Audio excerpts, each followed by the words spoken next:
Naitwa Joel Barton Mwakatumbura, chifu wa eneo la Masoko, pia ni chifu wa kabila la Wanyakyusa. Kwanza naomba ningeleta historia kiufupi juu ya Mnyakyusa.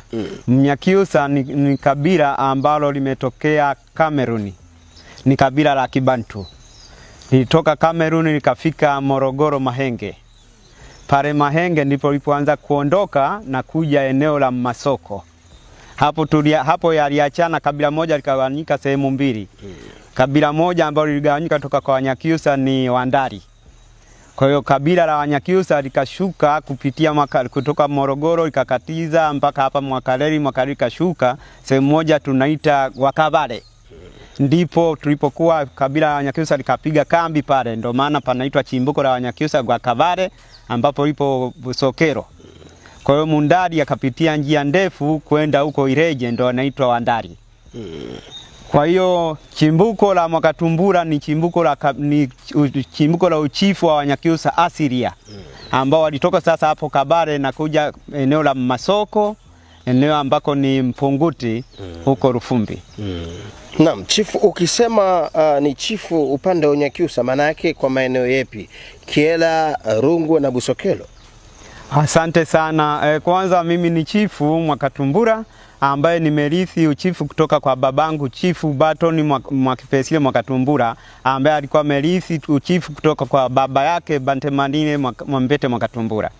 Sasa kidogo naomba niende kwenye historia fupi kwamba enzi za babu yangu Chifu Bantemanile Mwakatumbura, yeye alikuwa ni chifu mkuu wa machifu wa Kinyakyusa kati ya machifu 12.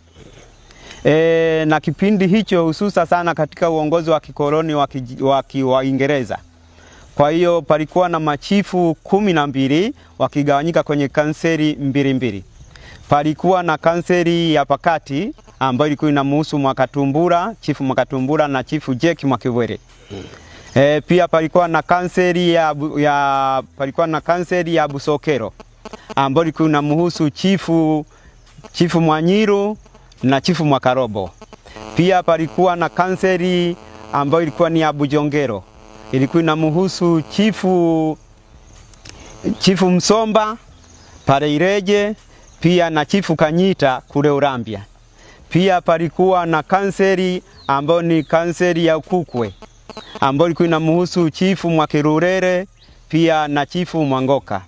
Pia palikuwa na kanseri ya Unyakyusa ambayo ilikuwa inahusu Chifu Mwakaburufu pia na Chifu Mwakiembe.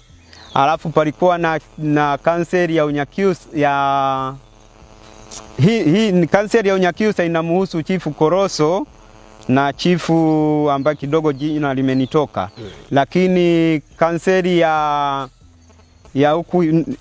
inatevera huko Ipinda ndio ilikuwa inamhusu Chifu Mwakiembe pamoja na Chifu Mwakaburufu.